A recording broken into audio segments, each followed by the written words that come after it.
we have discussed about democracy in my previous class. We have also discussed the different forms of the government. Means in very earlier time there is no democracy. आज democracy के भी स्वरूप बदलते गए हैं। अगर हम Belgium की बात करें, श्रीलंका की बात करें, नेपाल की बात करें, पोलैंड की बात करें, चिली की बात करें, तो इन सभी जगहों पर डेमोक्रेसी स्थापित करने की अपनी अलग अलग स्टोरी है। अगर हम पाकिस्तान की बात करते हैं, पाकिस्तान में भी डेमोक्रेसी स्थापित करने का एक अलग कहानी है। नेपाल में राजशाही परिवार का सदस्य को अपने जान से हाथ धोना पड़ा, वह भी डेमोक्रेसी की एक कहानी ही बताती है। कल हम लोग बात किए थे चिली पर कि वहाँ पर डेमोक्रेसी स्थापित करने के लिए बहुत लोगों को अपनी जान गंवानी पड़ी और मरने से पहले अलेक्जेंडर सल्वाडोर ने कहा था कि हम रहें अथवा न रहें, लेकिन आने वाला जो बेल्जियम का कमिंग जनरेशन है वह निश्चित रूप से रोड पर स्वतंत्र घूम सकता है और अपने काम को स्वतंत्रपूर्वक कर सकता है। और यह बात अक्सर सत्य के साथ हुई। आज हम लोग डिस्कशन करेंगे डेमोक्रेसी इन पोलैंड। पोलैंड में डेमोक्रेसी की कहानी भी अपने आप में अद्वितीय है। इसकी कहानी शुरू होती है 1980 से 1980 से। यह एक यूरोप का देश है और यहाँ पर कम्युनिस्ट विचारधारा जोरों पर थी और 1980 में पोलैंड में एक पोलिश यूनाइटेड वर्कर्स पार्टी की सरकार थी और वह कम्युनिस्ट की सरकार थी, कम्युनिस्ट विचारधारा से जुड़ी हुई थी। इस सरकार के अंतर्गत वहाँ के लोगों पर बहुत तरह के प्रतिबंध लगाए गए थे। हालांकि कम्युनिस्ट का विचारधारा यह अलाउ नहीं करता है। कम्युनिस्ट का हिंदी होता है समाजवाद। कम्युनिज्म समाज के सभी लोगों को प्राकृतिक समान पर समान रूप से अधिकार ही कम्युनिज्म कहलाता है। लेकिन यहाँ यह चीज़ देखने को नहीं मिला। यहाँ मीडिया पर प्रतिबंध थे कि जनता के साथ सरकार क्या कर रही है उससे उनको कोई मतलब नहीं है, मीडिया इसको फ्लैश नहीं कर सकती थी। दूसरा, वर्कर्स को यह अधिकार नहीं था वह एक संगठन काम करे, अपने उचित सैलरी का डिमांड करे, अपने अमानवीय जो उनसे कृत लिए जा रहे थे उसके विरोध में वह एक ऑर्गेनाइजेशन तैयार करे, इसका अधिकार नहीं था। ऐसी परिस्थिति में अब धीरे धीरे पोलैंड में विरोधात्मक आवाज़ उठने लगा। 1980 में ही एक नया यूनियन कायम किया गया सॉलिडेरिटी के द्वारा और उसका नाम रखा गया सॉलिडेरिटी। वह यूनियन अब प्रयास करने लगा कि पोलैंड के मजदूरों को एक किया जाए और विभिन्न उद्योगों में काम करने वाले लोगों के लिए उचित मांग, उचित डिमांड गवर्नमेंट से की जाए। हालांकि शुरू के दिनों में इस ऑर्गेनाइजेशन के पास, इस संगठन के पास सदस्यों की संख्या अधिक नहीं थी। इसके बावजूद भी यह सदस्य, यह ऑर्गेनाइजेशन बखूबी अपना काम करता रहा। फिर 14 अगस्त 1980 को एक घटना घटी। यह घटना यह थी कि लेनिन शिपयार्ड में मजदूरों का हड़ताल हो गया। यह हड़ताल करने वाली एक महिला थी।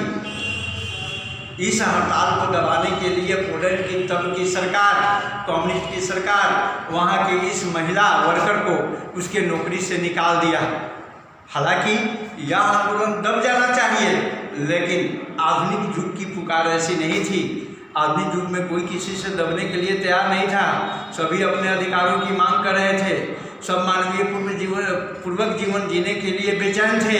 ऐसी परिस्थिति में उस महिला को नौकरी से निकालने का मजदूरों के लिए एक अच्छा परिणाम आया और मालिकों के लिए एक बुरा परिणाम सामने देखने को मिला। उस समय पोलैंड के लगभग सभी मजदूर हड़ताल पर चले गए। हजारों लोगों को इसने दबाने के लिए जेल में डाल दिया। तब वहाँ की स्थिति और विभत्स हो गई, असामान्य हो गई। सरकार की कुर्सी हिलने लगी। इसी बीच 14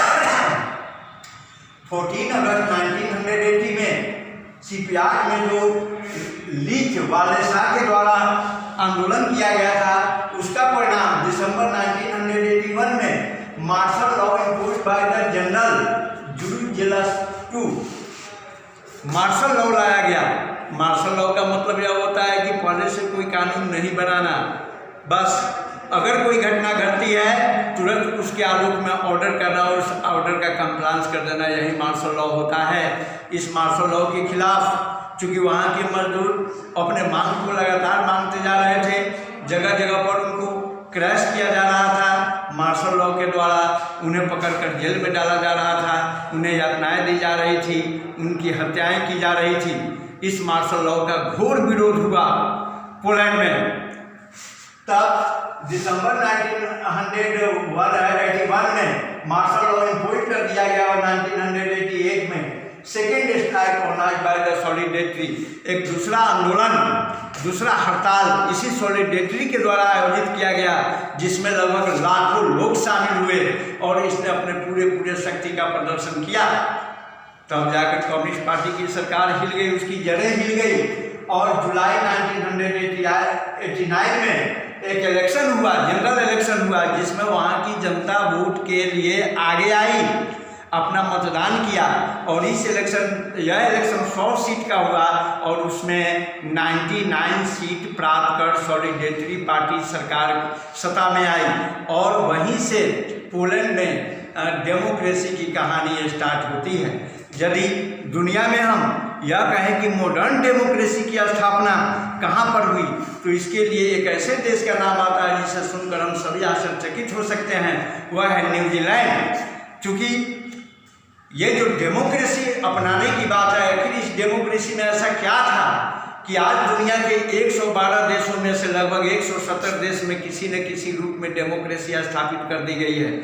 इसका सबसे बड़ा कारण यह है कि एक देश के अंदर रहने वाले जितने भी लोग हैं वह किसी एक कम्युनिटी से बिलोंग्स नहीं करते हैं, उनका समाज किसी एक कम्युनिटी का नहीं होता है। एक ही गांव में रहने वाले लोग अलग अलग जाति धर्म संप्रदाय के होते हैं, जो सभी सामूहिक काम में हिस्सा लेते हैं, पब्लिक प्लेस पर जाते हैं और अपना काम भी करते हैं। तो ऐसी परिस्थिति में यदि एक ऐसे गवर्नमेंट को न फॉर्म किया जाए जो सबकी बात सुने, सबके लिए काम करे, सबको आगे बढ़ने का समान मौका दे, तब तक वहाँ सरकार अस्थायी प्रदान कर ही नहीं सकती है। यही कारण है कि आज दुनिया का 171-72 देश डेमोक्रेसी की ओर आगे बढ़ गया है। लेकिन अब यहाँ हम ये बताना चाहेंगे कि क्या सचमुच में आज डेमोक्रेसी है, तो यह एक विवादास्पद बात हो गई।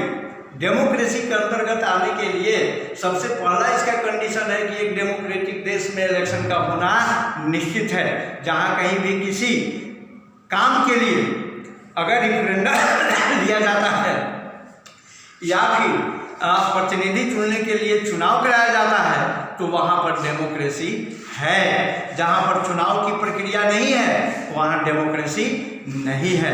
तो डेमोक्रेसी का यह एक सबसे बड़ा गुण है कि डेमोक्रेटिक कंट्री के अंतर्गत चुनाव का होना तय है। अब यहाँ मेजॉरिटी और माइनॉरिटी की बात है, जो अगर जनप्रतिनिधि हमेशा यह कोशिश करते हैं कि उनके पक्ष में मत बल ज़्यादा हो, ज़्यादा मतदान करने वालों की संख्या हो, उसको अपनी ओर करने के लिए वह कभी धर्म का सहारा लेते हैं, कभी जाति का सहारा लेते हैं, भाईवाद, भतीजावाद, ये सारी चीज़ें हमारे बीच आ गई है। ऐसे में हम एक शुद्ध डेमोक्रेसी की कल्पना नहीं कर सकते हैं। डेमोक्रेसी के लिए राइट को पीछे रखना पड़ेगा, ड्यूटी को आगे लाना पड़ेगा, डेडिकेशन लाना पड़ेगा, मोरल डेवलपमेंट लाना पड़ेगा। हम क्या चाहते हैं मतलब इससे नहीं है, हम क्या कर सकते हैं मतलब इससे है, तभी देश दुनिया में एक शुद्ध डेमोक्रेसी की कल्पना की जा सकती है।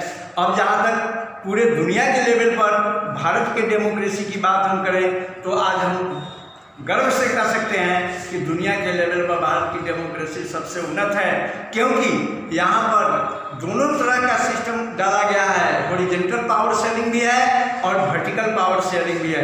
हॉरिजॉन्टल पावर शेयरिंग के तहत एग्जीक्यूटिव, लेजिस्लेटिव और जुडिशियरी सभी एक दूसरे से लिंक है और वर्टिकल पावर शेयरिंग के अनुसार सेंट्रल गवर्नमेंट, स्टेट गवर्नमेंट और पंचायती राज की व्यवस्था की गई है।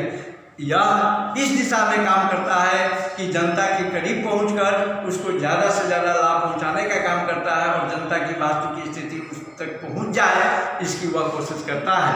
फिर हम नेक्स्ट क्लास में इस बात पर चर्चा करेंगे कि आज डेमोक्रेसी किस हद तक एक्सपेंड किया है और इसको और कितना एक्सपेंड करना चाहिए और कैसे करना चाहिए, इस पर हम लोग अगले क्लास में बात करेंगे। Many thanks.